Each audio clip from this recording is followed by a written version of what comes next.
dentro de él. Dedico este libro a todas aquellas personas que tienen un profundo anhelo de libertad y saben que hay algo en su interior que deben dejar marchar para que algo nuevo y transformador empiece a emerger. Introducción. Un ser humano es parte de un conjunto que es el universo, una parte limitada en el tiempo y el espacio. Él se experimenta a sí mismo, sus pensamientos y sus sentimientos, como algo separado del resto.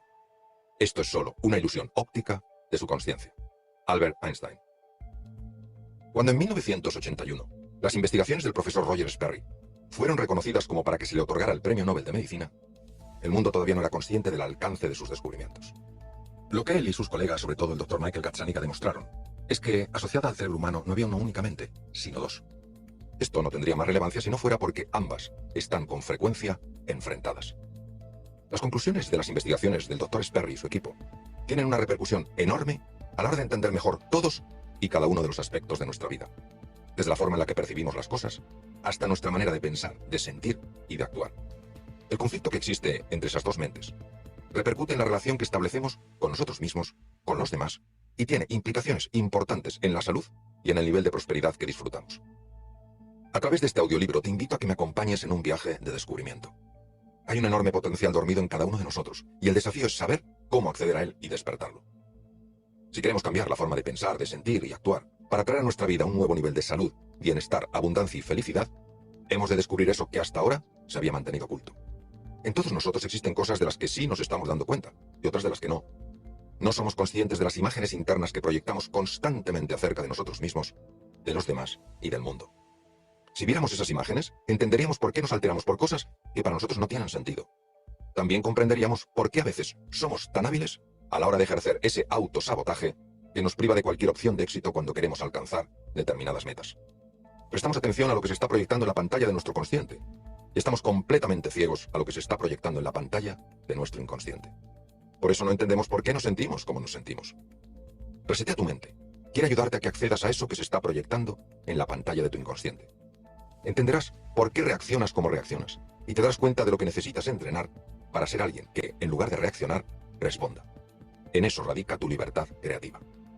Si no comprendes lo que está sucediendo dentro de ti, si no lo ves, es difícil que puedas gestionarlo. A lo largo de este audiolibro vas a familiarizarte con la manera en la que operan tus distintas mentes en su relación, no solo con determinadas regiones de tu cerebro y tu cuerpo, sino también con el universo. Comprobarás que esas mentes tan divididas y enfrentadas tienen un lado oscuro y un lado luminoso. Esto no significa para nada que uno de dichos lados sea malo y el otro bueno. Solo que hay uno que está oculto a la consciencia y el otro no. Cuando la consciencia abraza ambos lados y los integra, emerge algo nuevo y extraordinario a lo que llamamos consciencia unificada o despertar.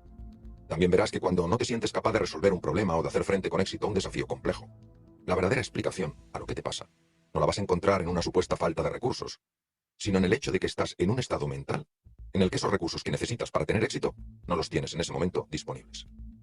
El agua en estado líquido, la nieve, el hielo y el vapor de agua son lo mismo, agua, y sin embargo se encuentran en un estado diferente. El agua líquida la puedes beber, en la nieve puedes esquiar, sobre el hielo puedes patinar, y el vapor puede desplazar un barco o mover poderosas turbinas. Esto se aplica igual a los seres humanos. Hay estados en los que emergen grandes recursos y otros en los que no. Que no los despleguemos cuando más los necesitamos no significa que no dispongamos de ellos por más que dé la impresión de que eso es así. Hay otra posible explicación, y es que esos recursos estén dormidos. El camino para reclamar nuestro verdadero poder interior y vivir en libertad no es fácil, porque con frecuencia no queremos sentir nuestros sentimientos, y por eso hemos desconectado de ellos, deshumanizándonos. Pasar de un mundo conocido y familiar a uno que no lo es, y cambiar la mirada enjuiciadora por una contemplativa, es un gran reto. Dejar de querer controlar y abrirse a un dejarse hacer es, sin duda, exigente.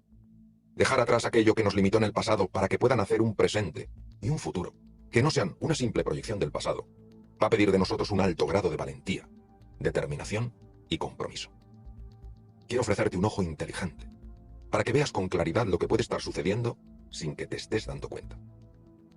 Elegí seguir el camino de la medicina hace ya medio siglo, y desde entonces he buscado formas de reducir el sufrimiento humano. Hoy padecemos pandemias, cambios climáticos severos, rivalidad entre naciones, desencuentros políticos y sociales, y creemos que son cosas que nos vienen de fuera, y sobre las que no tenemos ninguna capacidad de control. ¿Y si esto no fuera así? ¿Y si no viéramos el mundo que es, sino el mundo que somos, el mundo que proyectamos? Si decidimos ser ese cambio que queremos que haya en el mundo, hemos de descubrir qué transformación es necesaria que suceda, tanto individual como colectiva. Para conseguirlo, podemos desarrollar el interés, la curiosidad y la audacia de dirigir nuestra mirada hacia ese interior que nos revele la verdad acerca de nosotros mismos. Sé que el recorrido que te animo a seguir no es fácil, y por eso la pregunta que te invitaría a hacerte antes de emprender esta gesta de autodescubrimiento y reinvención no es ¿cuánto me va a costar?, sino ¿hasta dónde me puede llevar? Es mi ilusión que te lleve hasta donde puedes y mereces estar, un mundo de abundancia y felicidad. Madrid, enero del 2021. 1.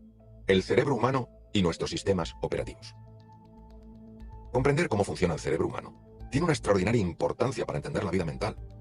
En este sentido, hay investigaciones muy sofisticadas que empezaron en el siglo XIX en la llamada Escuela de Viena y que nos desvelaron aspectos fundamentales sobre la importancia que juega el inconsciente en nuestras vidas. Siempre ha habido, por otro lado, un marcado interés en conocer cuáles eran las estructuras cerebrales sobre las que se sostenían determinadas funciones mentales. Funciones tales como el pensamiento, el habla o las emociones. Ya el gran Theodor Maynard, en la Clínica Psiquiátrica de Viena, hacía autopsias para encontrar una correspondencia entre ciertas patologías mentales y algunas alteraciones cerebrales. La comprensión de que hay toda una vida mental de la que no somos en absoluto conscientes permitió que grandes científicos y médicos como Joseph Breuer y Sigmund Freud en Austria, Charcot en Francia, Carl Gustav Jung en Suiza o Milton Erickson en los Estados Unidos descubrieran caminos apasionantes para contactar con ese mundo oculto y desconocido que era el inconsciente humano. El interés por un mundo inconsciente que está tomando siempre decisiones en nuestras vidas sin que nos percatemos de que las toma no ha parado de crecer. Poder entender de una forma sencilla y a la vez profunda cómo está organizado el cerebro y la manera en la que sus distintas estructuras recogen información, la procesan y deciden un curso de acción, nos va a permitir gestionar mejor la mente y por consiguiente también nuestra vida. Para ello vamos a explorar los sistemas operativos que están afectando a lo que percibimos, a lo que pensamos y a lo que hacemos. Denominamos sistema operativo al software principal de un sistema informático. El sistema operativo gestiona los recursos del hardware, la estructura física del ordenador, y a su vez permite que otros programas puedan funcionar. El sistema operativo sería un metaprograma, es decir, un programa que soporta otros. El sistema operativo maneja, por tanto, todos los programas del ordenador. Hemos de distinguir en lo que a la mente humana concierne, no uno, sino 4 sistemas operativos que dan soporte a su vez a otros programas y que utilizan los recursos de los que disponemos los seres humanos. Cada uno de esos sistemas operativos tiene programas que recogen un tipo de información que es diferente según del que se trate. Cada uno da soporte a un programa que valora esa información de cierta manera y decide qué acciones quiere que se emprendan para conseguir unos determinados objetivos. A su vez, cada sistema operativo ha de dar soporte a otro programa que ejecute, que lleve a cabo la decisión tomada. Todos sabemos que la comparación de un ser humano con un ordenador puede no ser la más adecuada, y sin embargo tendría sentido si tuviéramos en cuenta los siguientes elementos. El hardware en nosotros, los seres humanos, no solo sería el cerebro y el cuerpo, sino también el universo en su conjunto. Tanto la parte material que se ha manifestado en el mundo de la forma, la materia, el tiempo y el espacio, y la parte que no se ha manifestado, y que sin embargo también existe aunque no la captemos con los 5 sentidos.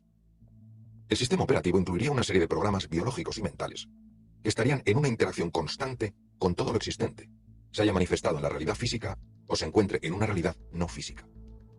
Los distintos sistemas operativos dan soporte a otros programas que curiosamente pueden no tener objetivos compartidos, haciendo que dichos programas rivalicen entre sí para alcanzar sus objetivos particulares. Aunque esto llega a sorprender, cuando lo estudiemos con un mayor detalle, nos iremos dando cuenta de hasta qué punto la manera en la que funcionan los distintos sistemas operativos explica de forma muy clara determinados aspectos de la conducta. El llegar a conocer y comprender cómo funcionan los sistemas operativos nos va a permitir tener la capacidad de intervenir para corregir algunas de las disfuncionalidades que ellos mismos generan. Los sistemas operativos de los que hablamos son inteligentes y lo que buscan es generar en nosotros esa capacidad que es necesaria para llegar a adaptarnos de una manera adecuada a esa realidad exterior e interior con la que estamos en contacto. Para ello, estos sistemas han de utilizar una serie de sensores que les permitan captar información tanto del mundo exterior como de nuestro mundo interior. Además, cada uno de ellos ha de ser capaz de separar, de leer, de escoger entre toda la información que recibe aquella que considera más relevante para llevar a cabo de forma adecuada sus funciones específicas. Una vez que se han recibido los datos, se han escogido los más relevantes, lo que cada sistema operativo hace es decidir un curso de acción. Esa decisión ha de estar encaminada a conseguir 3 objetivos fundamentales: sobrevivir, adaptarse a los cambios, favorecer un crecimiento, una evolución, una maduración que maximice las posibilidades y potencialidades del individuo en cuestión. Podemos decir que un sistema operativo es funcional cuando cumple estos tres objetivos, y que cuando no los cumple es disfuncional. Un sistema disfuncional es aquel que dificulta o evita que el individuo sobreviva, que se adapte a las situaciones de cambio o que puede evolucionar para maximizar sus posibilidades y avanzar en su camino a la plenitud. Si un sistema operativo no es capaz de captar una determinada información, de saber leerla y evaluarla correctamente, o si no favorece decisiones y conductas que faciliten la supervivencia, la adaptación o la evolución del individuo, entonces ese sistema operativo está fallando. Para actuar de una forma adecuada en un determinado entorno, es necesario llegar a conocer dicho entorno, saber cómo opera, descubrir cuáles son los patrones dominantes y de qué manera estos nos afectan. 2. Las distintas maneras de conocer. El ser humano dispone de 5 maneras de conocer tanto la realidad exterior como la realidad interior. 1. La razón. La razón le da a un sistema operativo la capacidad de pensar, de reflexionar, de formar conceptos y de poder explicarlos. A la razón se le debe la capacidad de abstracción, lo que significa extracción de determinadas características o rasgos de aquello que se observa. La palabra silla es, por ejemplo, una abstracción en la que se extraen los rasgos fundamentales que tienen todas las sillas. Igual pasa con palabras como caballo, nube o planta. Conoces uno y ya puedes distinguir todos. 2. Los sentimientos. Los sentimientos le dan al sistema operativo la capacidad de evaluar esa información que recibe, de valorarla, de discriminarla, de atribuirle una importancia concreta. Si la razón nos dice lo que es algo determinado, los sentimientos nos dicen si ese algo es agradable o no lo es y qué relevancia tiene en nuestra vida. 3. Las sensaciones. Las sensaciones le dan al sistema operativo la capacidad de entrar en un contacto directo y sensorial con una realidad precisa. Es un ver, un oír, un oler, un gustar o un tocar dicha realidad. 4. La intuición. La intuición le da al sistema operativo la capacidad de captar y leer realidades muy profundas, que están más allá del pensamiento, del sentimiento o de la sensación. La revelación entraría por este canal de la intuición. Ludwig van Beethoven, el genial compositor alemán, decía que a él la música le era revelada. Los propios místicos, sean de la tradición que sean, han entrado a través de la intuición en contacto con unas realidades a las que denominamos suprasensoriales, es decir, que van más allá de los sentidos. Hay por consiguiente un nivel de intuición que está captando información que nos llega por los sentidos sin que seamos conscientes de ello. Hay también otro nivel mucho más sofisticado de intuición, que es capaz de recibir información de dimensiones que escapan por completo a la razón. Jung se refería a este tipo de intuición cuando hablaba de los sueños colectivos, en los que una persona conectaba con un saber ancestral de la humanidad, al que él denominó inconsciente colectivo. 5. La imaginación. La imaginación le daría al sistema operativo la capacidad de conectar con un mundo de infinitas posibilidades y dar lugar a la manifestación de una nueva realidad que previamente no se habría materializado en el mundo de las formas. Ambas, intuición e imaginación, trabajarían a un nivel suprasensorial y tendrían diferentes niveles de sofisticación. La imaginación tiene 2 niveles en su relación con la creatividad. El más básico de ellos consistiría en la creación de algo nuevo, como por ejemplo una obra de pintura o un nuevo diseño arquitectónico. El otro nivel de la imaginación correspondería a la capacidad de manifestar en el mundo de la materia, de los sentidos y de las formas, algo que previamente estaba en un mundo energético, más allá de la materia, del tiempo y del espacio. Es decir, la intuición captaría y la imaginación crearía, manifestaría. 3. Los sensores, esas antenas que nos conectan a todo y con todo. Existen 3 clases de sensores que los sistemas operativos poseen para evaluar la información del exterior. Órganos de los sentidos externos: vista, oído, gusto, tacto, olfato. Órganos de los sentidos internos: interocepción, captaría señales de las vísceras, los tejidos y las células. Y propiocepción, captaría señales de los músculos, tendones, fascias y ligamentos. Órganos de captación suprasensorial, que posiblemente reaccionan a diferentes tipos de frecuencias energéticas. Si bien esto pertenecería al mundo más esotérico, aclararían ciertos fenómenos que no se podrían explicar de otra manera. Entre esos fenómenos hablaríamos de las premoniciones. El propio Jung, en un viaje de tren, tuvo una visión de una ola gigantesca de sangre que lo iba englobando todo. Aquello fue tal vez una premonición de lo que se convertiría en la Primera Guerra Mundial. En la literatura hindú, Ajna, el 6º chakra o tercer ojo, cuando se abre, permite superar el velo de las apariencias y percibir una realidad más profunda. Es decir, que todos los seres humanos disponemos de 5 maneras de conocer tanto el mundo interior como el mundo exterior. Además, disponemos de 3 tipos de sensores que recogerían información para que la razón los sentimientos, las sensaciones, la intuición y la imaginación pudieran utilizar su capacidad de separar, de leer, de escoger, de valorar, de decidir y de actuar para poner en marcha aquellas conductas que favorezcan la supervivencia, la adaptación a los cambios y una evolución que despliegue nuestro potencial y nos permita alcanzar la plenitud.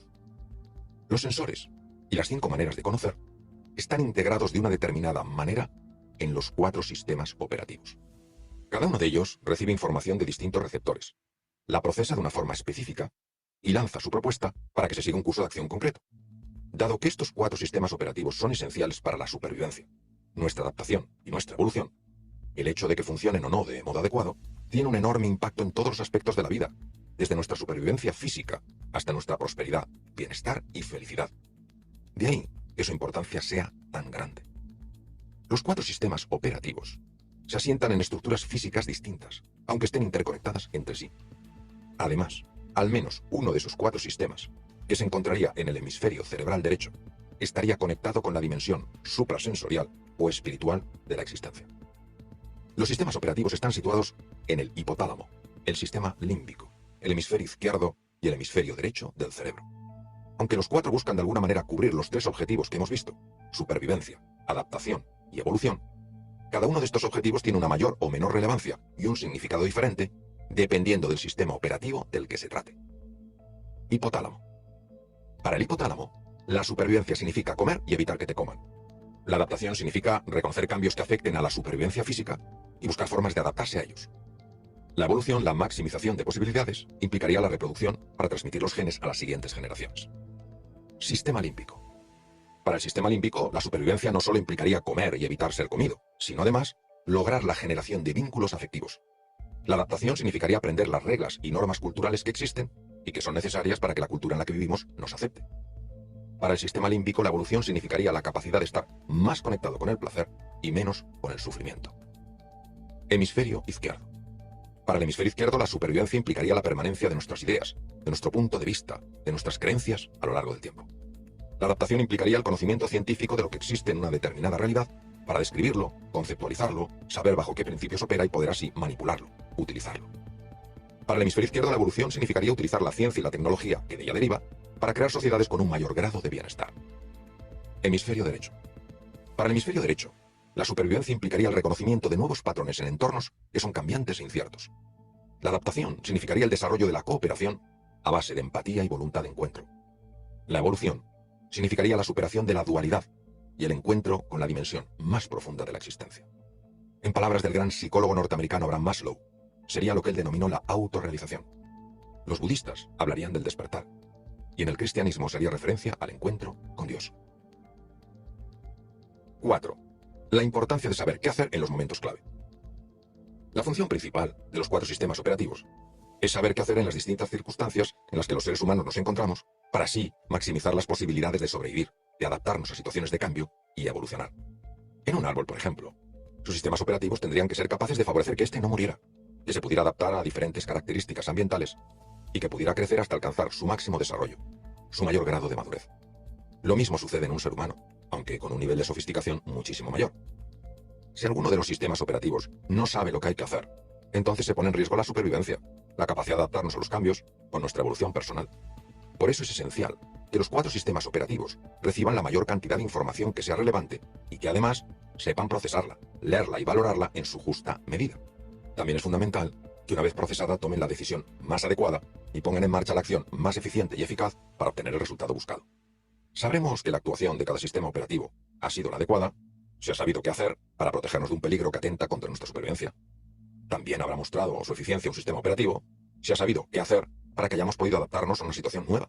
Y finalmente, sabremos que un sistema operativo ha cumplido adecuadamente su función, se ha sabido qué hacer para favorecer que crezcamos, que evolucionemos, que maduremos y florezcamos como seres humanos. Por todo ello, los sistemas operativos han de ser capaces de protegernos de los peligros y de descubrir las oportunidades. Solo si nos protegen de determinadas situaciones de peligro y aprovechan las oportunidades existentes, oportunidades que no siempre son obvias, vamos a tener más opciones de sobrevivir, adaptarnos y florecer. Cada sistema operativo ha de saber qué información buscar y cómo buscarla. También tiene que saber reconocer aquella que existe en su entorno y que ya está disponible si se presta suficiente atención. ¿Qué información buscar? Esta es una pregunta que se responde desde el análisis y la reflexión. ¿Dónde buscarla? Es una pregunta que se responde desde la indagación y la exploración. ¿Qué información hay ya disponible en el entorno inmediato? Es una pregunta que se responde a través de la atenta observación. Si un sistema operativo no está de entrada haciéndose estas tres preguntas, es muy difícil que los sensores correspondientes capten ningún tipo de información que exista, sea relevante o no. Sabiendo que el ojo es uno de nuestros sensores, ¿cómo vamos a captar ninguna información visual relevante si lo tenemos cerrado o si simplemente estamos mirando donde no tenemos que mirar? Si por otra parte el ojo está captando una determinada información, pero no se sabe leer, valorar, interpretar correctamente, entonces no será de poca utilidad disponer de tal información. Si el sensor capta la información, es adecuadamente leída, valorada, interpretada, pero no llega a los centros de decisión y de actuación, entonces no podrá ser aprovechada. Por eso, hay que considerar la existencia de una serie de obstáculos para que podamos sobrevivir, adaptarnos o florecer. Estos obstáculos, de alguna manera, estarían hackeando uno o varios sistemas operativos. Los sensores no están captando adecuadamente la información, bien porque no están activados, bien porque estando activados no están orientados en la dirección correcta. La información que llega no es valorada, interpretada de una manera correcta. Hay un alejamiento entre esa valoración, esa interpretación, y lo que realmente representa. Los centros de decisión no actúan según dicha valoración, bien porque no les llega, bien porque dan prioridad a otro tipo de decisiones que consideran más relevantes. Los centros de ejecución no actúan sobre la decisión que se ha tomado. Hay algo que interfiere entre el saber lo que hay que hacer y el llegar a hacerlo. O no actúan durante un tiempo lo suficientemente largo como para conseguir los resultados que se buscan. A todo esto, los sistemas operativos han de conseguir sus objetivos con el menor consumo de energía y el menor desgaste posible. Es importante reseñar una vez más que los 4 sistemas operativos, cada uno por su cuenta, quieren cubrir sus particulares propósitos. 5. Compañeros de equipo o rivales. Dado que los 4 sistemas operativos operan en un único ser humano, todos ellos en su conjunto han de conseguir lo siguiente. Saber priorizar en cada momento si el objetivo fundamental de ese ser humano es sobrevivir, adaptarse o evolucionar, y aunar sus esfuerzos en que ese objetivo se consiga. No interferir unos con otros, rivalizando para conseguir los objetivos propios, sin tener en cuenta la relevancia de cada objetivo en unas circunstancias determinadas. Conocer los 4 niveles de los que hablamos en el capítulo anterior, y en los que un sistema operativo puede ser hackeado, es de gran importancia para favorecer que cualquiera de ellos sea plenamente funcional. Recordemos que la percepción no es algo que simplemente nos sucede, sino que es un proceso creativo, en el que combinamos la información que recibimos con las experiencias previas y la interpretación que hacemos de lo que sucede. Recordemos además que la percepción que tenemos de algo depende de la perspectiva desde la que miramos. No se ve lo mismo desde la base de una montaña que desde la cima. Cada uno de los 4 sistemas operativos observa la realidad desde una perspectiva diferente, y por eso puede contemplar cosas distintas. Todo ello pertenece a la misma realidad. Y sin embargo, para cada sistema operativo la realidad existente es la que él puede contemplar y no otra. El observador determina la realidad observada. Si una persona observara su mundo interior y el exterior desde la perspectiva del hipotálamo, sería completamente distinto lo que vería a si observara esa misma realidad desde la perspectiva del sistema límbico, del hemisferio izquierdo o del hemisferio derecho del cerebro. Esto no supone un problema, sino todo lo contrario. Si las 4 perspectivas se integraran de manera adecuada, tendríamos acceso a 4 aspectos diferentes de la misma realidad. El problema es que si las 4 entran en conflicto, uno solo se relacionará con aquellos aspectos de la realidad que surjan de aquella perspectiva que se convierta en la dominante. Hace muchos años, se percibía un universo donde todos los planetas giraban alrededor de la Tierra. Nicolás Copérnico, en el siglo XV, ofreció una nueva perspectiva y con ello sacó a nuestro planeta del centro del universo. En el siglo XIX, Sigmund Freud mostró hasta qué punto la conducta estaba influida por el inconsciente. Al ofrecer esta nueva perspectiva, desde la que observar los fenómenos mentales, se produjo un avance significativo en el tratamiento de ciertas enfermedades como la histeria. En este audiolibro, vamos a explorar cómo podemos cambiar nuestra perspectiva para ver aquello a lo que normalmente estamos ciegos. Las mismas preguntas que nos hacemos pueden cambiar la perspectiva desde la que miramos, y por consiguiente aquello que somos capaces de observar. Cuando los seres humanos conseguimos integrar las 4 perspectivas, podemos observar tanto aquellas realidades superficiales y que están en el mundo de la materia, el tiempo y el espacio, como aquellas otras más profundas que están en el mundo de lo espiritual, lo infinito y eterno. Un ser humano que avance hacia su plenitud, hacia esa autorrealización de la que hablaba Maslow, es alguien que está poco a poco integrando los distintos modos de observar la realidad. Sin embargo, la división y el enfrentamiento de los sistemas operativos es con frecuencia la norma en nosotros, los seres humanos. Suele decirse que el ser humano utiliza un porcentaje muy pequeño de su cerebro. Esto no es así en todas las circunstancias. ya que para la realización de muchos tipos de actividades se requiere de la coordinación extensa de múltiples áreas del cerebro. Sin embargo, en lo que se refiere a funciones superiores del cerebro, el antagonismo entre los sistemas operativos puede hacer que el nivel de eficiencia que se consiga sea muy inferior al que se lograría si dichos sistemas operativos funcionaran de una forma integrada. Por eso construimos defensas internas para ocultar nuestras propias inconsistencias y racionalizamos. Encontramos justificaciones para no tener que hacer frente a las propias contradicciones. Todos estos conflictos internos entre nuestros sistemas operativos evitan que podamos utilizar las distintas capacidades y recursos de cada uno de ellos a la hora de resolver los problemas. Si consideramos la forma tan diferente en la que operan dos de nuestros sistemas operativos, el que se sustenta en el hemisferio cerebral izquierdo y el que lo hace en el hemisferio cerebral derecho, nos daremos cuenta de que el sistema operativo del hemisferio izquierdo solo puede valorar algo si conoce su opuesto. Por ejemplo, solo puede valorar la paz si conoce la guerra. Sin embargo, el hemisferio derecho sí puede disfrutar de la paz sin ser realmente consciente de su valor, porque no conoce lo que es la guerra. Mientras que el hemisferio izquierdo valora el tener, el derecho valora el ser. Mientras que el izquierdo tiene una marcada tendencia a buscar lo que falta de algo, lo que es defectuoso e incompleto, y es el que pone los límites a nuestro potencial, el derecho ve la perfección de eso que ya somos. Podríamos decir que el sistema operativo del hemisferio izquierdo pone límites a nuestra naturaleza ilimitada. Es decir, nos acabamos acomodando a la propia incomodidad porque tenemos la certeza de que es el mejor mundo posible. Hablo de un mundo centrado en el tener más seguridad, más conocimiento, más control, más poder, más estatus, más fortuna, más reconocimiento y más fama. Confunde el sistema operativo del hemisferio cerebral izquierdo, el mundo del bienestar asociado al tener, con el mundo de la felicidad asociado al ser.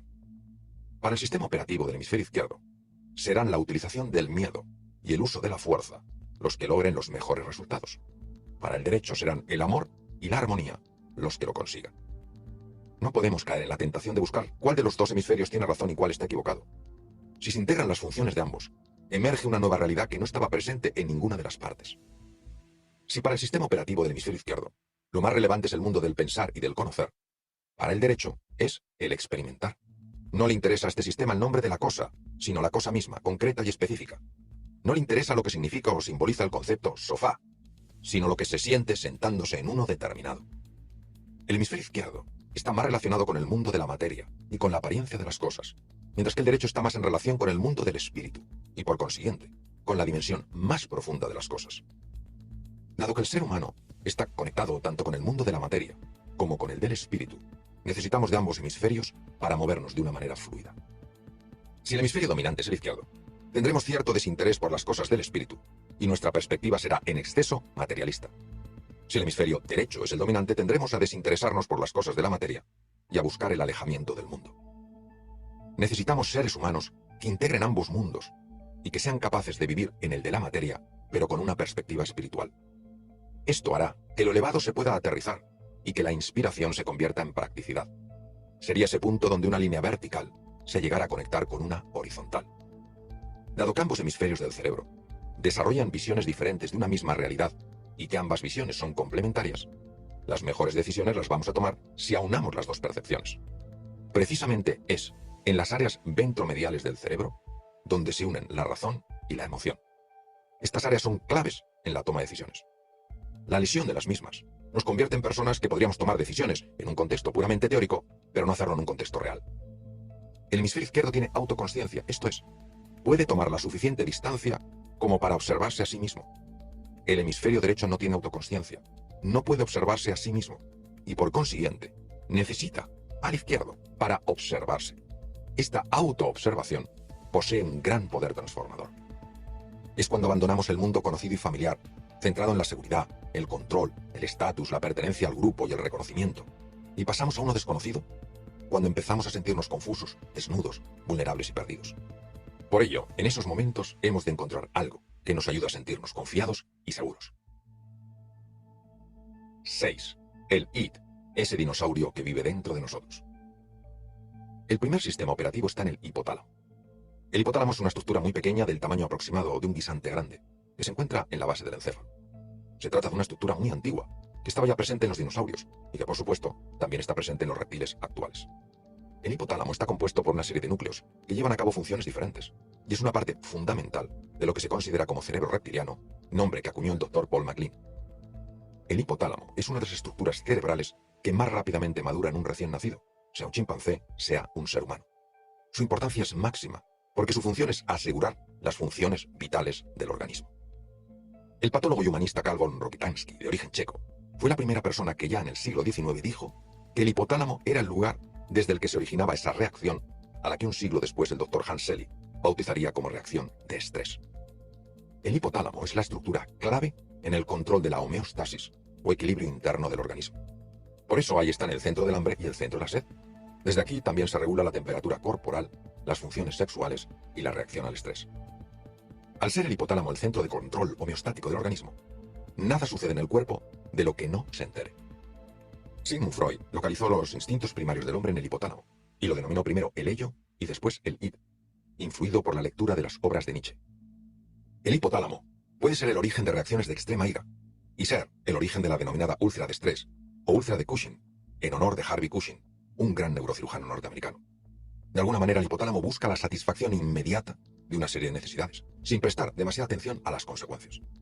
Es un quiero esto y lo quiero ya. El desarrollo ulterior de estructuras del sistema límbico como son los núcleos del septo y las amígdalas, en la segunda parte de la infancia y durante la niñez, servirían para modular dichas reacciones hipotalámicas, ya que al hipotálamo le falta precisión en su capacidad discriminatoria. De lo contrario, nuestra conducta sería totalmente impulsiva, siguiendo lo único que valora el hipotálamo y que es aquello que permite al organismo sobrevivir y procrear. Sin embargo, no todo es exactamente como parece, ya que para sobrevivir también es muy importante generar lazos afectivos que favorezcan la cooperación. Aunque el hipotálamo está enfocado en la supervivencia individual, también produce dos hormonas que son la oxitocina y la vasopresina, que tienen gran importancia en la generación de vínculos afectivos. Sin embargo, esta función hipotalámica es propia de los mamíferos y no de los reptiles. Serán los núcleos amigdalinos los que se desarrollarán posteriormente en el proceso evolutivo y que serán claves en la generación de verdaderos vínculos afectivos y en todo lo relacionado con la conducta maternal. Estos núcleos tendrán tanta relevancia que si no hay apenas contacto físico durante los primeros años de vida de los hijos con sus progenitores, la capacidad futura para ser resilientes, para poder hacer frente con éxito a situaciones estresantes, se verá muy mermada. 7. Lo que nos mueve como reptiles. La manera en la que funciona el sistema operativo del hipotálamo es la siguiente. El hipotálamo primero detecta una necesidad, que puede ser la de comer, con el objetivo de mantener unos determinados niveles de glucosa en sangre. Esto es lo único que le interesa al hipotálamo. Obtener información de la situación del cuerpo, a través de lo que se conoce como interocepción, y que está mediada fundamentalmente por el nervio vago o décimo par craneal. Una vez que ha procesado esa información procedente del cuerpo, el hipotálamo decide un curso de acción. Lo que es muy notable en relación al hipotálamo es que cuando quiere cubrir una necesidad, la quiere cubrir ya, de forma inmediata. Recordemos la rabieta súbita de un niño pequeño cuando tiene hambre o sed. Es su hipotálamo el que está orquestando dicha rabieta. A medida que crecemos, vamos aprendiendo a modular esta demanda tan brusca e intensa del hipotálamo para que se cubran sus necesidades y se cubran ya. Para que el córtex cerebral, la parte más evolucionada del cerebro, y que es la encargada de poner en marcha nuestra conducta, reaccione favorablemente ante la exigencia del hipotálamo, este tiene que poder influir de alguna manera en el córtex cerebral. La influencia la lleva a cabo el hipotálamo generando una sensación placentera cuando se cubren sus necesidades, o una sensación desagradable cuando no se cubre. Todos tenemos experiencia de ese momento a media mañana, en el que si no comemos algo nos sentimos mal, y cuando comemos algo tenemos una sensación de profunda satisfacción. Esta experiencia afectiva y sensorial la ha generado el hipotálamo para hacerse oír por el córtex, que supuestamente decide lo que se hace. No olvidemos que el hipotálamo segrega una serie de opioides llamados endorfinas y que nos producen una intensa sensación placentera. Es la forma que tiene el hipotálamo de recompensarnos cuando hemos escuchado sus exigencias. Si la vida mental fuera una expresión exclusiva de la actividad hipotalámica, entonces estaríamos exclusivamente movidos por lo que mueve a los reptiles, y solo nos importaría comer, beber, reproducirnos, mantenernos seguros o buscar un sitio calentito en el que resguardarnos. En los mamíferos, y por supuesto en el hombre, hay diversas estructuras que tienen capacidad para influir de manera poderosa en el hipotálamo. Algunas de las más relevantes son la amígdala, los núcleos del septo y los lóbulos frontales. Una parte importante de la socialización es un proceso de control progresivo del hipotálamo para que modulemos la fuerza de los instintos. Sigmund Freud hablaba del hipotálamo como de esa fuerza instintiva brutal, puramente animal, reptiliana que existe en todo ser humano. 8. Nuestra transformación en mamíferos. El segundo sistema operativo lo encontramos en el denominado sistema límbico. Si bien el hipotálamo forma parte de dicho sistema, para mayor claridad lo dejaremos aparte. El sistema límbico es un conjunto de estructuras sumamente complejas que incluyen a los hipocampos, las amígdalas y los núcleos del septo, así como las múltiples conexiones que hay entre ellos. También hay partes de la corteza cerebral, como el cíngulo, el núcleo anterior del tálamo y la ínsula, que también se consideran parte del sistema límbico. El sistema operativo de las estructuras límbicas es diferente al del hipotálamo. Para el sistema límbico lo más relevante es descubrir y reconocer los peligros y las oportunidades. Buscar el placer, la satisfacción y huir del dolor, del sufrimiento. Generar lazos afectivos a través del contacto físico. El sistema límbico, en la clasificación del Dr. Paul MacLean, correspondería al cerebro de paleomamífero. Estos fueron los primeros mamíferos que existieron en la Tierra y que convivieron con los dinosaurios. Los reptiles tienen un sistema límbico muy rudimentario y no crean lazos afectivos con sus crías como sí hacen los mamíferos. Las reacciones de los reptiles están mediadas fundamentalmente por el hipotálamo, por eso son muy bruscas e intensas. Al hipotálamo lo que le importa es defender al animal de los peligros, conseguir alimento, favorecer que regule su temperatura corporal y que se reproduzca. Tengamos en cuenta que hablamos de una de las estructuras más primitivas que existen en el encéfalo de los animales. Cuando más tarde en la evolución los paleomamíferos desarrollaron un sistema límbico, esto sin duda supuso una ventaja evolutiva. Tal vez ello contribuyó a que estos mamíferos no se extinguieran como sí les pasó a los dinosaurios, cuando un meteorito golpeó la Tierra hace unos 65 millones de años. El sistema límbico permite modular las reacciones del hipotálamo para que no sean tan bruscas y exageradas. Esto ya dijimos, es una ventaja evolutiva, pues en un entorno social dejarse llevar exclusivamente por los instintos no augura un buen futuro ni favorece para nada la cooperación, que es una excepcional ventaja competitiva. Como hemos comentado, hay pocas estructuras en el encéfalo que puedan ejercer una modulación sobre el hipotálamo, y entre ellas son los núcleos del septo y la amígdala pertenecientes al sistema límbico y la corteza orbitofrontal los más destacados. Cuando el sistema límbico y específicamente la amígdala ve algo peligroso, manda de inmediato una señal al hipotálamo para que éste ponga en marcha la reacción de estrés. También manda señales al hipotálamo cuando, por ejemplo, se percibe una persona atractiva y se activa el deseo sexual. Al igual que el hipotálamo, el sistema límbico genera sensaciones placenteras en la corteza cerebral cuando se cumplen sus necesidades, o genera sensaciones de gran incomodidad cuando no se cubren. De la misma manera, el sistema operativo del hemisferio izquierdo, al tener acceso al sistema límbico, puede hacer que nos sintamos seguros en lo conocido y que nos sintamos inseguros en lo que no lo es. Esto de algún modo nos mantendría atrapados en nuestra zona de confort, en el mundo conocido, y nos haría mucho más difícil salir a explorar un mundo que nos es nuevo y desconocido. Uno de los aspectos más relevantes en lo que concierne al sistema límbico es la necesidad de contacto físico y de generación de lazos afectivos. Nos tenemos que detener aquí, porque este es el punto donde se van a desarrollar la mayor parte de los traumas emocionales que experimentamos los seres humanos y que se proyectan desde la época en la que éramos niños hasta la época en la que ya somos adultos. 9. La piel, ese cerebro vuelto al revés. El contacto físico es de una excepcional importancia para el ser humano. Los bebés necesitan que se les coja, que se les acaricie. La falta de contacto físico puede evitar que núcleos como la amígdala se desarrollen suficientemente bien y ocasiona que la persona, siendo ya adulta, tenga dificultades en la interacción social. Los estudios en monos macacos separados de sus progenitores al poco de nacer y que no recibieron esa conexión emocional muestran que cuando se convirtieron en adultos y tuvieron crías, apenas interactuaban con ellas e incluso las mordían. Hoy sabemos que estos pequeños núcleos del tamaño de una almendra, las amígdalas, y situados en la parte anterior de los lóbulos temporales del cerebro, son muy sensibles a la información táctil. Recordemos que tanto la piel como el sistema nervioso son las únicas estructuras que proceden de la misma hoja embrionaria, el ectodermo. Las amígdalas son los centros del sistema límbico, donde se almacenan todos aquellos recuerdos que tienen un gran componente afectivo. Ahí están también los núcleos que ponen en marcha muchas de nuestras reacciones de ira y de miedo. La amígdala es una estructura fundamental en todo lo que tiene que ver con la creación de vínculos afectivos y con la interacción social. Se trata de uno de los centros nerviosos más importantes, no solo a la hora de experimentar sentimientos, sino también de leer los sentimientos que tienen los demás. La amígdala está especializada en conocer a través de la expresión del rostro lo que una persona está sintiendo en un momento determinado. La falta de desarrollo de las amígdalas en niños diagnosticados de ciertas formas de autismo hace que puedan reconocer las caras de gente familiar, pero no lo que sienten. La amígdala es muy importante en la conducta maternal y en la dominancia social. El neurofisiólogo español José María Rodríguez Delgado estudió lo que ocurría en monos cuando se les lesionaba la amígdala de ambos lados. Estos, que previamente ocupaban la dominancia social, pasaban a tomar una posición sumisa, aceptando toda clase de abusos. Cuando la amígdala es destruida bilateralmente, se pierde por completo el interés por el contacto físico, social y emocional. Por todo ello, se puede considerar la amígdala como un elemento clave en el circuito de las emociones, tanto de las agradables, como puede ser la generación de vínculos emocionales, como de las desagradables, el miedo y la ira. Pocas estructuras tienen la capacidad de modular la amígdala para que no genere vínculos afectivos con personas que no son las adecuadas y para que no desencadene reacciones de miedo o ira que no correspondan o en intensidad o en duración. Entre estas estructuras destacan los núcleos del septo, que siendo muy importantes en el vínculo social, modulan precisamente el tipo de vínculos que la amígdala genera, para que, como decíamos anteriormente, dicha vinculación no se haga con quien no convenga. Todos conocemos o hemos oído hablar de personas que tienen tal hambre, tal necesidad de contacto físico, social y emocional, para intentar suplir el que no tuvieron de niños, que buscan el acercamiento a personas abusivas y maltratadoras. Podría tratarse en este caso de una falta de desarrollo de los núcleos del septo, cuya función es evitar que la amígdala ponga en marcha conductas desesperadas de acercamiento, donde fuera y con quien fuera.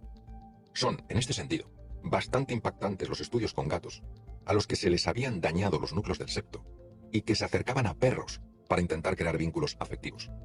En los niños estos núcleos comienzan a madurar a partir de los 6 meses de edad, que es también cuando estos empiezan a distinguir mejor los rostros familiares de los que no lo son. Conociendo el funcionamiento de la amígdala, podemos entender, aunque no justificar, por qué cuando de niños esa necesidad de contacto físico y de vínculo emocional no se ha dado, una persona, ya siendo adulta, puede reaccionar de una forma excesiva, con ira, agresividad e incluso violencia, cuando se siente abandonada por su pareja. Desde el punto de vista anatómico y fisiológico, es esa falta de contacto físico y afectivo durante los primeros años de vida lo que puede dificultar el desarrollo de centros como son los núcleos del septo o la amígdala. Esto marca una seria dificultad para que esos mismos niños generen vínculos afectivos durante el resto de sus vidas. El vínculo afectivo en los mamíferos y por supuesto en el ser humano es de tal importancia que su ausencia no solo puede conducir a conductas agresivas, sino también a un gran deterioro físico. Existe en los mamíferos y muy especialmente en el ser humano, dado que es la criatura que necesita más cuidados hasta que puede valerse por sí misma, un anhelo de cercanía, de contacto estrecho. Todos necesitamos sentirnos queridos y no sentirnos solos y desamparados. Muchos de los traumas que acarreamos son la consecuencia de habernos sentido heridos, rechazados, no suficientemente queridos. 10. La sorprendente explicación a algunas conductas. El sistema límbico, al igual que otras partes del cerebro, establece con mucha rapidez una serie de asociaciones entre eventos que suceden de forma simultánea. El neurólogo canadiense Donald Hebb hablaba de que neuronas que disparan a la vez acaban conectándose. Si un niño pequeño se siente querido solo en el momento en el que le cogen para alimentarle, cuando sea adulto puede comer en exceso e incluso llegar a desarrollar una marcada obesidad, tan solo porque inconscientemente cuando come revive sentimientos de ser querido. Aunque la necesidad es de amor, la estrategia que le permite a ese ser humano cubrir parcialmente su necesidad de sentirse querido es la de comer. Esto está en la base de muchas de las adicciones, ya que en el caso que nos ocupa, comer libera dos neurotransmisores, dopamina y endorfinas, que generan una intensa sensación placentera. De ahí la gran importancia de desarrollar nuevas estrategias que permitan cubrir dicha necesidad sin tener que pagar un precio tan elevado. Las amígdalas pueden también causar reacciones muy intensas de enfado cuando una persona no se siente suficientemente valorada y reconocida. De nuevo se activan traumas afectivos, heridas emocionales propias de no haberse sentido valorado cuando se era niño. Dado que estas experiencias de soledad, abandono y falta de valoración se registraron en centros del sistema límbico, no es nada fácil poder acceder a ellos de forma consciente, ya que es la amígdala del lado derecho la más importante en lo que se refiere al registro de recuerdos emocionales traumáticos, sobre todo cuando estos traumas han tenido lugar en etapas tempranas del desarrollo. El hemisferio izquierdo, sede de la autoconsciencia, es incapaz de entender lo que hay realmente detrás de ciertas conductas. Él solo sabe juzgar y poner etiquetas, y por eso no comprende que detrás de muchas conductas está un trauma que se vivió en la niñez. No es lo mismo juzgar que intentar comprender. Tampoco es lo mismo tener una visión limitada de algo que ampliar esa visión para descubrir eso frente a lo que previamente estábamos ciegos. Como vemos, solo entendiendo por lo que ha pasado una persona, podemos llegar a discernir qué es lo que le ha llevado a comportarse como lo hace. Para nada esto significa que el pasado determine el presente o el futuro, sino que hay que tenerlo en cuenta para poner las cosas en su contexto adecuado. Si nosotros tan solo castigamos determinadas conductas, sin intentar educar a la persona para que no las repita, tendremos pan para hoy y hambre para mañana. Cada persona ha de hacerse responsable de sus actuaciones y atenerse a las consecuencias de ellas. Y también, si queremos que esas conductas no se repitan, hay que intentar comprender en primer lugar qué las originó. Me cuesta creer que haya personas que nacen buenas y otras malas. Me cuesta creer que haya unas personas que nacen con estrella y otras estrelladas. No considero que la genética decida por sí sola la moral de un individuo. Tampoco creo que lo decidan el entorno en el que uno ha vivido y la educación que ha recibido. Lo que sí creo es que pueden influir mucho en nuestra conducta, pero no determinarla. Las amígdalas están en conexión con unas estructuras vecinas que son los hipocampos. Ambas trabajan para almacenar recuerdos de gran intensidad emocional. Las amígdalas, sobre todo la del lado derecho del cerebro, almacena la experiencia afectiva que se tuvo en un momento determinado, mientras que el hipocampo del lado derecho almacena en su banco de memoria el lugar donde tuvo lugar aquel impacto emocional. Todos sin duda recordamos perfectamente dónde estábamos el 11 de septiembre del 2001, cuando tuvo lugar el terrible atentado de las Torres Gemelas en Nueva York. Los hipocampos Al igual que los núcleos del septo y la corteza orbitofrontal, tienen la capacidad de modular los núcleos amigdalinos. El hipocampo del lado izquierdo almacena no lugares espaciales, sino conceptos, palabras, y desde luego aquellas palabras que nos dijeron o nos dijimos y que tuvieron un gran impacto emocional en nosotros. Es decir, que el hipocampo izquierdo contiene la memoria semántica, la memoria de las palabras, mientras que el hipocampo derecho contiene la memoria espacial y visual. Esto tendrá importancia cuando hablemos de la manera en la que se construye la autoimagen y la autoestima. El sistema operativo del sistema límbico generará en la corteza cerebral sensaciones desagradables si quiere que nos alejemos de algo y sensaciones agradables si quiere que nos acerquemos a algo. Lo que ocurre es que la corteza cerebral puede interpretar erróneamente esas necesidades que proceden del sistema límbico. De hecho, quien peor sabe leer esos mensajes es el hemisferio cerebral izquierdo. 11. Ser muy listo no es lo mismo que ser muy sabio. El tercer sistema operativo es el del hemisferio izquierdo del cerebro. Este está especializado en observar los detalles y las partes del todo. Lo que ocurre es que cuando lo hace, lo fragmenta todo y se olvida de que forman parte de una totalidad. Es el hemisferio dualista que en su procesamiento separa lo de fuera de lo de dentro, a diferencia de lo que hace el hemisferio derecho, que no distingue separación entre los dos. También el hemisferio izquierdo diferencia las partes, mientras que el derecho ve el conjunto. Donde el hemisferio izquierdo solo ve una nariz, una boca, unas orejas y unos ojos, el hemisferio derecho ve un rostro, pudiendo además no solo captar que ese rostro es familiar, sino también lo que emocionalmente está transmitiendo. Así como el hemisferio derecho está especializado en la visión de la realidad más profunda, la dimensión espiritual, el hemisferio izquierdo está especializado en la visión superficial y material de la realidad. Al hemisferio derecho le interesa la relación, mientras que al izquierdo los objetivos y los resultados. Si al derecho le interesa la observación y la contemplación, al izquierdo solo lo práctico y lo útil. El hemisferio izquierdo se enfoca en aquello que pueda ayudar a alcanzar un determinado objetivo, sin que ningún elemento de carácter personal y afectivo tenga especial relevancia. Lo importante son los resultados, no las relaciones, a menos de que sirvan para conseguir mejores resultados. Desde la perspectiva del hemisferio izquierdo, hablar de sentimientos le pone a uno en una situación vulnerable y no es para nada una ventaja competitiva, sino justo lo contrario. Para el hemisferio derecho, sin embargo, elementos como la empatía y la compasión son fundamentales. Al hemisferio derecho le interesa la generación de vínculos afectivos. Es precisamente la generación de estos vínculos lo que favorece la cooperación, la cual es sin duda una extraordinaria ventaja competitiva. Una persona con una clara dominancia de su hemisferio cerebral izquierdo será alguien que en su conversación se estará enfocando en los objetivos, la acción y los logros, mientras que alguien con una mayor dominancia del hemisferio derecho se enfocará en temas mucho más personales. Para el hemisferio cerebral izquierdo es clave la jerarquía, mientras que para el derecho lo es la cercanía, la proximidad. Por eso los gestos de arrogancia y prepotencia están más anclados al hemisferio izquierdo, que es el que favorece la separación, la distancia entre el yo y el tú. Al hemisferio izquierdo le interesa más el aspecto de alguien que sus cualidades, y su mirada es más superficial que la del hemisferio derecho. El hemisferio izquierdo empezó a desarrollarse en la evolución humana hace aproximadamente unos 100.000 años, y supuso un extraordinario avance evolutivo, ya que permitió el desarrollo científico y tecnológico que nos ha traído donde hoy estamos. Autores de gran nivel científico consideran que previo al desarrollo del hemisferio izquierdo, que se extiende desde hace aproximadamente 100.000 años hasta hace 40.000 años, momento en el que se produjo ya la diferenciación completa de los dos hemisferios, los seres humanos solo tenían el 10% del vocabulario del hombre actual, siendo la mayor parte de su lenguaje gestual y musical. El hemisferio cerebral izquierdo no es que sea la estructura física que da exclusivamente soporte al lenguaje, sino que da también soporte a lo que se conoce como consciencia lingüística o autoconsciencia. Este tipo de consciencia, que es la que nos permite darnos cuenta de que nos estamos dando cuenta, es, además, esencial para la fabricación de instrumentos, como pueden ser las armas que se utilizan para la caza. No ha de extrañarnos, por tanto, la diferencia que existe entre la industria hachelense del Homo erectus, con sus hachas de pedernal, y los instrumentos de caza y pesca sumamente sofisticados, de marfil y hueso, que utilizaba el hombre de Cromañón. Gracias al desarrollo del hemisferio cerebral izquierdo, tenemos también la capacidad de crear conceptos y de poder comunicarnos. Recordemos que antes del desarrollo de este hemisferio, nuestra forma de comunicarnos era muy tosca. Todos sabemos la importancia que juega la comunicación en el trabajo en equipo.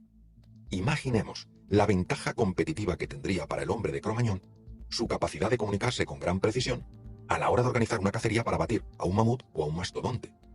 La caza de animales tan grandes y peligrosos, mucho mayores que un elefante actual, precisaban de una estrategia coordinada para que pudiera ser efectiva y murieran menos miembros del clan durante dicha cacería. 12. El precio que hay que pagar para desarrollar ciertas capacidades. El desarrollo del hemisferio izquierdo del cerebro supuso que tuviéramos que pagar un peaje muy alto, y fue nuestro alejamiento de la naturaleza. Así como el hemisferio derecho no ve un dentro y un fuera, sino que solo ve una única cosa, el izquierdo es el que separa entre lo que existe dentro y lo que hay fuera. A través del desarrollo progresivo del hemisferio izquierdo, llegamos a una percepción, a una forma de ver la realidad en la que existía un dentro era lo que estaba pasando dentro de nosotros, pensamientos, sentimientos, sensaciones, emociones, y lo que estaba sucediendo fuera de nosotros, en el mundo natural. Es importante recordar que el hemisferio cerebral que procesa los sonidos de la naturaleza es el derecho. Si nos damos cuenta, toda la ciencia actual, sobre todo a partir de Newton, se basa en esta percepción. Existimos nosotros y existe un universo externo a nosotros. Esta misma separación afectó profundamente a las religiones, al considerar que estábamos nosotros por una parte y allí a lo lejos habitaba un dios o una serie de dioses. La manera en la que los seres humanos se relacionaban con la naturaleza, antes del desarrollo del hemisferio izquierdo, nada tiene que ver con la que actualmente utilizamos. Ellos se veían como una parte integral de la naturaleza, mientras que nosotros nos vemos separados de ella y por eso la cuidamos tan poco. Es verdad que aquellos pueblos ancestrales no se preguntarían por el significado de las estrellas o de la luna, sino que tan solo las contemplarían y se sentirían hermanados con ellas. Algo así como le pasaba a San Francisco de Asís, cuando hablaba de hermano sol, hermana luna o hermano lobo. Con el desarrollo del hemisferio cerebral izquierdo, empezamos a cuestionarnos por qué la naturaleza era así y no de otra manera, a qué distancia está la luna de nosotros, y muchas otras cuestiones. La gran pérdida que hemos experimentado en muchos casos ha sido la de cambiar la experiencia por la descripción. Esto es como si en lugar de saborear un delicioso plato, el cocinero nos ofreciera una descripción pormenorizada del mismo, sin que nosotros pudiéramos probarlo. Hay, sin embargo, personas que debido al entorno cultural en el que viven, siguen teniendo hoy en día esta experiencia de profunda conexión con la naturaleza. Las vivencias que nos relatan son muy profundas y transformadoras. Hemos de entender que el cerebro es enormemente plástico y maleable, y que la cultura en la que vivimos puede favorecer más el dominio de uno de los hemisferios o incluso favorecer que trabajen de una forma más integrada. Siempre me ha parecido lamentable referirse a las tribus nativas, sean de la Amazonia, de Australia o de los Estados Unidos, como tribus de salvajes. Creo que en lo que se refiere a relacionarse con la naturaleza y saber cómo cuidarla, tienen mucho que enseñarnos a los que nos llamamos pueblos modernos y civilizados. Cuando estuve en Bután, en la cordillera de los Himalayas, pude comprobar el respeto con el que muchos habitantes de este país se relacionaban con la naturaleza. A diferencia de lo que sucede en Nepal, que es un país vecino, en Bután está prohibida la escalada. Para ellos es algo así como ultrajar a la montaña. Amigos míos que han estado en Nepal me han comentado que hay lugares de escalada que parecen auténticos basureros. A medida que las funciones del hemisferio izquierdo se fueron desarrollando, todo lo relacionado con la conexión con el mundo natural quedó a cargo casi exclusivamente del hemisferio derecho. Hoy en muchos pueblos nativos se sigue teniendo esa íntima conexión con la naturaleza, que es, sin duda, la que permite, por ejemplo, que tribus en el Amazonas, en Australia o en Norteamérica hablen de la naturaleza con un nivel de cercanía que a nosotros, los hombres y mujeres de ciudad, tanto nos sorprende y desconcierta. A mí, por ser hombre de ciencia, siempre me ha impactado conocer algunos de los remedios terapéuticos que utilizan diversos pueblos aborígenes. Uno se pregunta cómo pudieron descubrirlos si la propia naturaleza no se los reveló de alguna manera. Si en nuestra evolución pasamos por una fase arcaica muy mediada por los sentidos, y luego una época mágica en la que nos sentíamos completamente conectados con la naturaleza, el desarrollo del hemisferio izquierdo marcaría el comienzo de un amplio caminar en el que poco a poco se iría desarrollando el método científico, y que culminaría en lo que conocemos como la época moderna, con destacados pensadores como Descartes, Galileo o Newton. Si primero el ser humano vivió conectado con la naturaleza de una manera íntima, después empezó a desconectarse de ella en lo que es la época mítica, para a continuación valorar la razón como el único instrumento válido para conocer. Esto marcaría también lo que se ha conocido como transición del mito al logos. La pena es que el peaje que se ha pagado para conseguir un desarrollo científico y tecnológico tan sobresaliente ha sido el olvidarnos de aquellas dimensiones que, siendo reales, no se pueden ni pesar ni medir. El materialismo, nuestro interés exclusivo en lo que es accesible a la razón y que se enmarca en las dimensiones del espacio y del tiempo, nos ha vuelto ciegos a aquello que las supera y que solo es accesible a la intuición y a la imaginación. Hablo del mundo del espíritu, del mundo de la trascendencia. De ahí la importancia que tiene el hemisferio derecho, dada su capacidad de interactuar con el mundo suprasensorial, algo a lo que no parece tener fácil acceso el hemisferio izquierdo del cerebro. Decía a este respecto William Blake, poeta y grabador inglés del siglo XVIII. Ver el mundo en un grano de arena, el paraíso en una flor, la eternidad en un instante, y todo lo existente en la palma de mi mano. Pocas personas han hablado con tanta profundidad de la imaginación como Blake, y la manera en la que ésta nos permite conectar con aquellas realidades que superan con amplitud la capacidad de conocer que tiene nuestra razón. 13. ¿Por qué vemos las cosas como las vemos? El sistema operativo del hemisferio izquierdo del cerebro es dualista, es decir, distingue polaridades como el blanco y el negro, lo correcto y lo incorrecto, el calor y el frío, lo bueno y lo malo. Es desde este hemisferio desde donde se nombran y etiquetan las cosas. El hemisferio cerebral izquierdo, como hemos dicho, es el lugar donde se asienta la autoconsciencia, es decir, el darnos cuenta de que nos estamos dando cuenta. y es un hemisferio que solo tiene una muy vaga idea, o que incluso ignora por completo, lo que está ocurriendo en el hemisferio derecho, en el sistema límbico o en el hipotálamo. Este hemisferio, como es el de la lógica y la razón, es el lugar desde el que tomamos las decisiones conscientes, desde el que pensamos hasta la forma en la que valoramos e interpretamos lo que ocurre. Es el lenguaje de la descripción literal de las cosas y de la abstracción, es decir, de la extracción de ciertos aspectos de la realidad para describirlos y conceptualizarlos. A través de la consciencia ligada al hemisferio izquierdo, consciencia lingüística o autoconsciencia, vamos cimentando esa narrativa con la que construimos nuestro sentido de identidad, nuestro yo. Esta narrativa, este habla denominada egocéntrica, nos sirve para explicarnos todo, desde quiénes somos hasta el por qué nos ocurre lo que nos ocurre. Nosotros mismos creamos y nos creemos esa historia, esa narrativa, independientemente del grado de alejamiento que pueda tener de la realidad. El habla egocéntrica empieza a desarrollarse a medida que el hemisferio izquierdo del cerebro va madurando, y que suele ser alrededor de los 2 o 3 años de edad. Al principio, cuando somos muy pequeños, hablamos en alto, y poco a poco ese habla se va interiorizando, hasta llegar a un punto en el que pensar y hablarse se convierten en la misma cosa. Al fin y al cabo, pensar es un hablar que solo nosotros oímos. El habla egocéntrica tiene mucho poder porque no solo afecta a cómo nos sentimos, sino también a cómo percibimos. Además, tiene un gran impacto en el cuerpo, en los sentimientos y, por supuesto, en el tipo de acciones que emprendemos, en nuestra conducta. Podemos decir que cómo pensamos afecta a cómo nos sentimos, a cómo funciona el cuerpo y también a nuestra forma de comportarnos. El habla egocéntrica nos permite interactuar con el mundo de lo material y, por consiguiente, de aquello que está dentro de las coordenadas del tiempo y el espacio. Con lo que no nos permite interactuar es con lo que está más allá de la materia, más allá del tiempo y del espacio. Hay 4 tipos de lenguaje que sí nos permiten abrirnos a esta otra dimensión, la de la profundidad. Estos lenguajes son la poesía, la metáfora, el arte, pintura, escultura, música, danza y el lenguaje del trance. 14. ¿Cuál es el poder real del lenguaje? El lenguaje es de tal complejidad y es una capacidad tan absolutamente excepcional y única en la especie humana que ambos hemisferios colaboran tanto en la construcción del mismo como en su percepción. El hemisferio izquierdo se encarga de lo que se dice, de la descripción, del orden en el que van las palabras. Su importancia es máxima en todo lo que suponga seguir una secuencia temporal. Por eso la intervención del hemisferio izquierdo es tan importante a la hora de decidir los pasos que se van a seguir para hacer algo. Es esencial poner las palabras en un determinado orden para que puedan ser entendidas. Por eso también, la fabricación de instrumentos, una función del hemisferio izquierdo del cerebro, se hace siguiendo una secuencia. El giro angular, que está localizado en el hemisferio cerebral izquierdo y en la encrucijada entre 3 lóbulos cerebrales, el occipital, visión, el temporal, audición, y el parietal, posición del cuerpo en el espacio y sensaciones táctiles, no solo es clave en el lenguaje, sino en el funcionamiento de la mano. Cuando hablamos, movemos también las manos. Es de resaltar que estas estructuras lingüísticas están, en general, más desarrolladas en la mujer que en el hombre. El hemisferio derecho del cerebro no se encarga de lo que se dice, sino de cómo se dice, de la intención que hay en lo que se dice, de las palabras que se escogen y del tono con el que se dicen.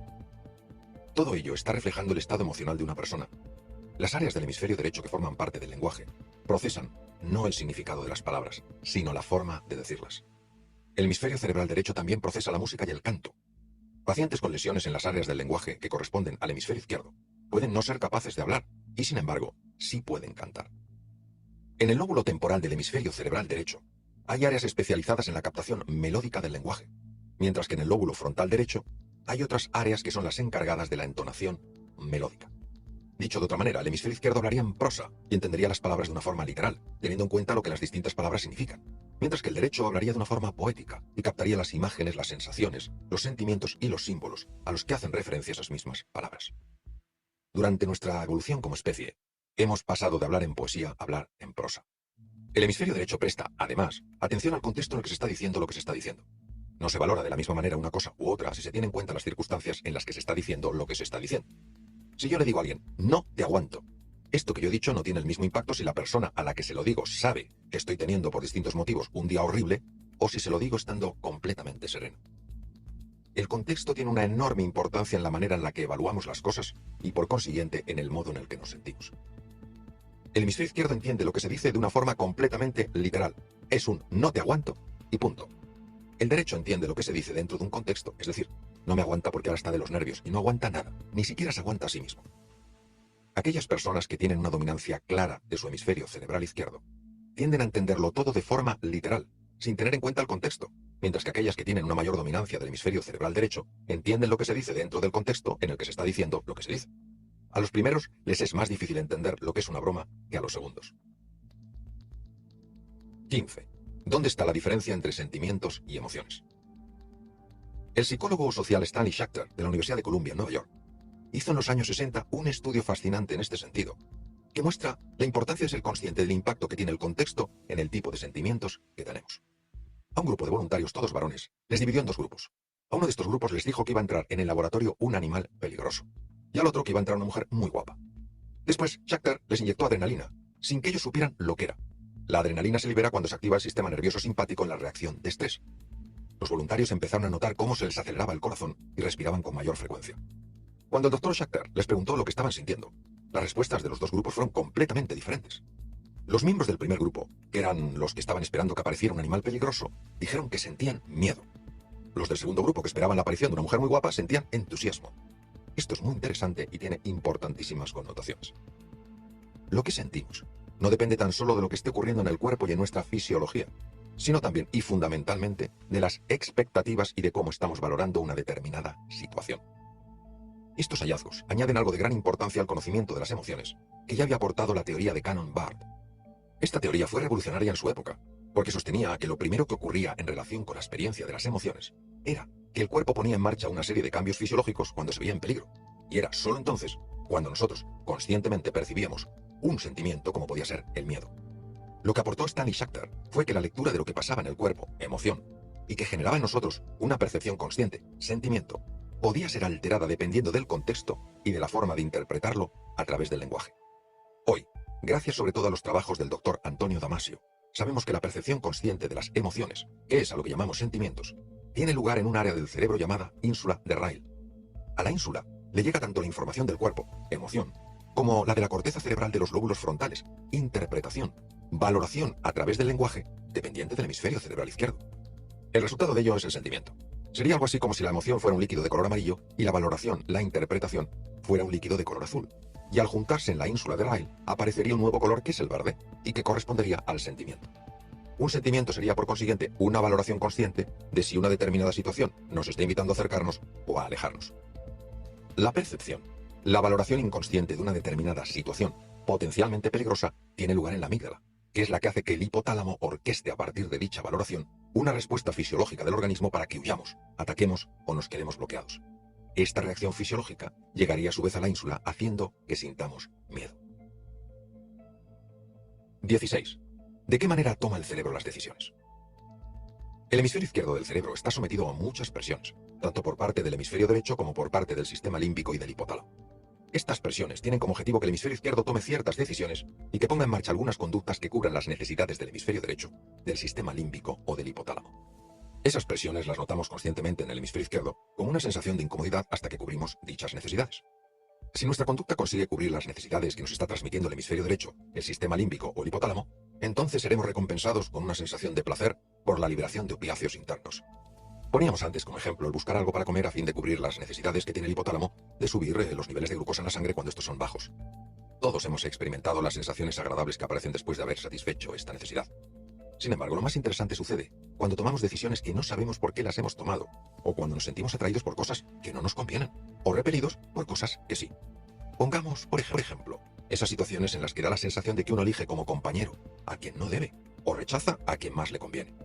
En este caso, el deseo de cubrir ciertas necesidades por parte del hipotálamo, el sistema límbico o el hemisferio derecho se cuelan sin que el hemisferio izquierdo se haya dado cuenta de ello.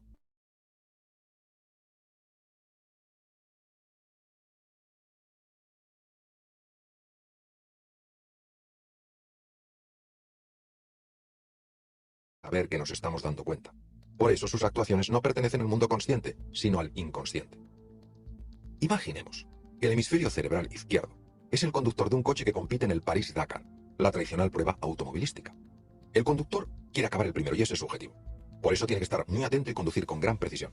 Sin embargo, y sin que dicho conductor sea consciente de ello, hay otros 3 tripulantes en el coche. A su derecha está el hemisferio derecho, y detrás el sistema límbico y el hipotálamo. En un momento de distracción por parte del hemisferio izquierdo, el derecho, el hipotálamo o el sistema límbico acceden al volante y hacen que ese coche, que representa a la persona en su conjunto, tome otra dirección. Este cambio de dirección sorprende al hemisferio izquierdo, que es el conductor, porque no entiende por qué se ha producido. Hemos de recordar que para el hemisferio izquierdo los tres personajes son invisibles, porque forman parte del mundo inconsciente. Sin embargo, ese conductor, que es el hemisferio izquierdo del cerebro, utilizará algunas de sus capacidades para explicarse a sí mismo por qué se ha producido esa desviación en la trayectoria tan sorprendente y desconcertante. 17. Las historias que primero nos contamos y que después nos gobiernan.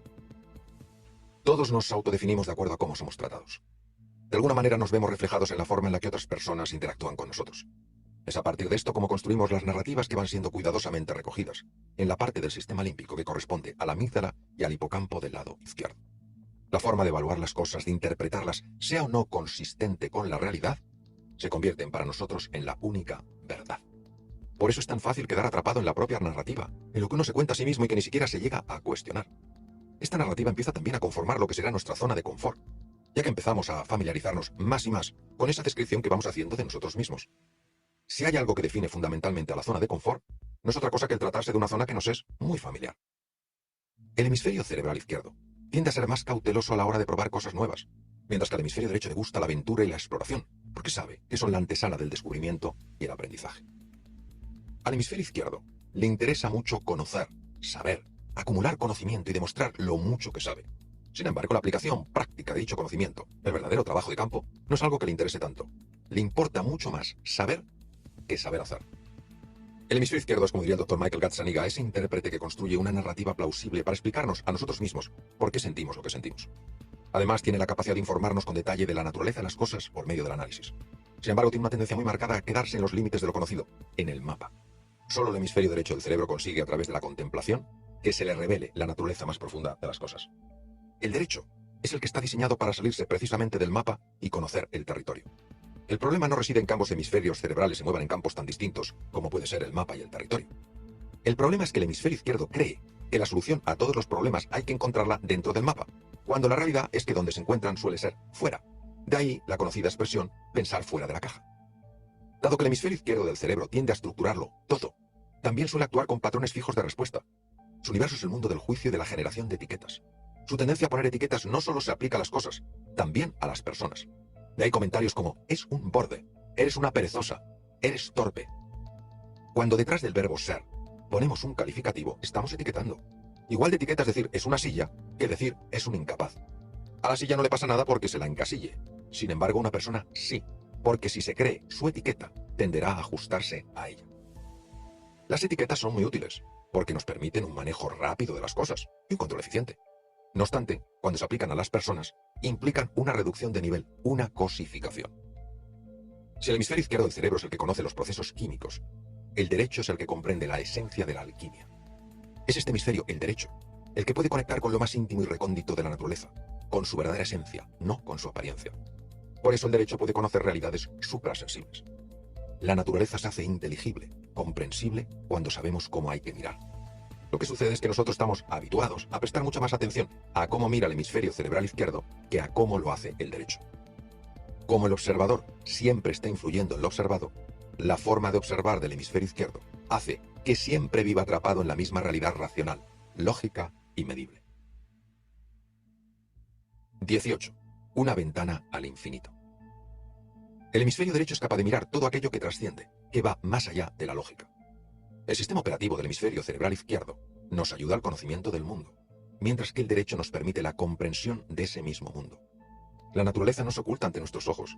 Es que a nosotros se nos ha olvidado cómo hay que mirar para poder verla. En el mundo hindú, lo que denominan Atman, y que estaría relacionado con el reconocimiento de nuestra verdadera esencia, fruto de la integración de ambos hemisferios cerebrales, el hemisferio derecho sería el responsable fundamental de dicha unificación, de dicha integración. Es a través del reconocimiento de nuestro Atman, de nuestra verdadera esencia, como conectaríamos con la realidad última o Brahman. El propio William James, el padre de la psicología anglosajona, y un hombre de extraordinaria profundidad en sus comentarios, dijo: si existiera una dimensión espiritual con la que pudiéramos entrar en contacto, lo haríamos a través de la dimensión inconsciente. Es a través del sistema límbico y del hemisferio cerebral derecho como conectamos con el mundo espiritual, ya que es en estas estructuras donde se asienta el inconsciente. Si el hemisferio izquierdo del cerebro es el que nos aporta el concepto de Dios, de lo inefable, del campo cuántico o de la conciencia universal, es el derecho el que nos abre el camino para experimentarlo. Digamos que el izquierdo lo describe y el derecho lo vive. Sin embargo, todos sabemos lo difícil que es explicar ciertas vivencias. La vivencia siempre supera en mucho a la descripción de la misma, por más pasión que pongamos a la hora de contarla. También una persona puede ser muy religiosa y muy poco espiritual, de la misma manera que puede ser muy espiritual y muy poco religiosa. Aquí la palabra religión hace referencia a las prácticas institucionalizadas, y no al significado etimológico, que es volver a unir lo que se separó. El gran psiquiatra norteamericano Milton Erickson, un hombre marcado en su vida por una dislexia, una polio y la capacidad de poder reconocer únicamente el color morado, fue plenamente consciente de esto, y a través de la inducción de un estado de trance, conseguía que sus pacientes accedieran a un mundo inconsciente lleno de recursos y posibilidades. Él conseguía curaciones que muy pocos especialistas eran capaces de lograr. El propio Carl Gustav Jung, psiquiatra de origen suizo y colaborador estrecho de Sigmund Freud durante 6 años, hablaba de la existencia de un inconsciente individual y de uno colectivo. En dicho inconsciente colectivo se almacenaría toda la experiencia que la humanidad había acumulado a lo largo de su historia. Ahí estaban también esas ideas originales o arquetipos que de alguna manera simbolizaban un puente entre el mundo ordinario y consciente y un mundo absolutamente extraordinario y lleno de recursos y posibilidades. En este sentido, es muy interesante recordar algo que le pasó a Jung con una de sus pacientes. Se trataba de una mujer joven con una enorme dificultad para ser tratada de sus conflictos internos por su extremada racionalidad, lo cual la convertía en una persona completamente cerrada a todo aquello que no se pudiera demostrar de forma lógica. De alguna manera le era imposible abrirse a aquello que no fuera completamente científico y racional. Hemos de recordar que en aquella época muchos psiquiatras no estaban interesados en encontrar una correlación entre cambios psicológicos y trastornos anatómicos en el cerebro. Tampoco en aquella época se habían descubierto los neurotransmisores cerebrales, esas sustancias químicas que en exceso o en defecto producen cambios profundos en el estado de ánimo. Aunque psiquiatras como Freud empleaban de manera estricta el método científico, este se aplicaba sobre algo que era difícil de precisar, como es la psique humana. No hemos de olvidar que Sigmund Freud pasó 6 años de su vida en un laboratorio de biología y además hizo aportaciones interesantes en relación con enfermedades como la parálisis cerebral o la afasia. En verdad hubo un tiempo en el que pensó hacerse neurólogo en lugar de psiquiatra. Y aunque ya no se interesara tanto por la neuroanatomía, adaptar de manera estricta el método científico a sus pacientes era para él algo esencial. El caso es que la joven se presentó ante Jung para ver si le podía ayudar a mejorar su situación. Él siempre dio un gran valor al tema de la interpretación de los sueños. De hecho, cuando en 1900 se publicó el libro de Freud titulado La interpretación de los sueños, Jung acababa de empezar su formación como psiquiatra en Zurich. Esto hizo que Jung manifestara su interés en conocer a Freud y en 1907 viajara a Viena y se reuniera con él por primera vez. Lo que ocurría era que para Freud los sueños tenían un significado oculto de tipo sustitutivo, es decir, que por ejemplo, una espada representaba el órgano sexual masculino y un túnel el femenino. Según Freud, cuando los contenidos caen en el inconsciente, querían subir al consciente y no eran adecuados porque la persona no quería reconocer que los tenía, entonces serían o suprimidos al nivel de lo que él llamó el preconsciente, o directamente sustituidos por imágenes que no generaban intranquilidad, como podían ser la espada o el túnel. Recordemos que en la época victoriana, que acabó un año después de que Freud publicara su libro sobre la interpretación de los sueños, todo lo sexual era considerado tabú. Nadie se atrevía a reconocer que tenía pulsiones sexuales del tipo que fueran. El preconsciente, estando entre el inconsciente y el consciente, actuaría como celoso guardián para que no pasaran contenidos inadecuados al consciente. Así, la persona seguiría creyéndose sus propias mentiras, pudiendo acceder al material inconsciente rechazado, pero eso sí, solo bajo un disfraz en el que, como hemos comentado, una espada representaba el órgano sexual masculino y un túnel el femenino. Hoy sabemos que el lóbulo frontal del cerebro tiene la capacidad de generar este tipo de inhibiciones. No hemos de olvidar que en el cuerpo calloso, la estructura que conecta la corteza cerebral de los dos hemisferios, el 15% aproximadamente de sus fibras son inhibidoras. Jung pensaba que si bien existían sueños individuales que hacían referencia a experiencias propias de la persona, había otros llamados colectivos, y que ponían a la persona en contacto con ese inconsciente colectivo. De alguna manera, cuando el sueño que se soñaba era de este tipo, la persona recibía ayuda de la forma más sorprendente. Esta era la función de los arquetipos o ideas originales, como las denominó Platón. Estos representaban una ayuda para superar conflictos que la mente racional era incapaz de resolver, porque de entrada ya misma los había generado. Estaba Jung con esta paciente, tan racional y tan resistente a cualquier forma de terapia, cuando ella empezó a describirle un sueño de lo más extraño, en el que aparecía un escarabajo egipcio que se llama escarabajo joya. Este tipo de insectos es muy raro. Por lo general son de un color azul, dorado o verdoso casi fosforescente. Según le estaba describiendo el sueño, ambos oyeron un ruido en la ventana. Al acercarse Jung a ver qué era lo que causaba dicho ruido, vio que se trataba de un escarabajo exactamente igual al que su paciente había descrito en su sueño. Jung atrapó al escarabajo y se lo mostró a la paciente. A partir de ese momento, la excesiva rigidez mental de la enferma se desvaneció, al caer ella en la cuenta de que había realidades más allá de lo que su razón era capaz de comprender. Una vez que su resistencia a todo lo que no era estrictamente racional se desvaneció ante semejante experiencia, la mujer superó de manera natural el conflicto interno por el que llevaba tiempo consultando a distintos psiquiatras. Esta vivencia reforzó aún más en Jung el convencimiento de que existía algo a lo que él denominó sincronicidad y que se oponía por completo al de casualidad. El concepto de sincronicidad haría referencia a aquellas coincidencias significativas que van más allá de la casualidad. Además, para Jung, y como ya hemos visto, el conocimiento ancestral de la humanidad se expresaba en una serie de imágenes simbólicas a las que él, siguiendo a Platón, denominó arquetipos. Cuando dichos arquetipos se manifestaban en nuestras vidas, nos ofrecían una forma de liberación.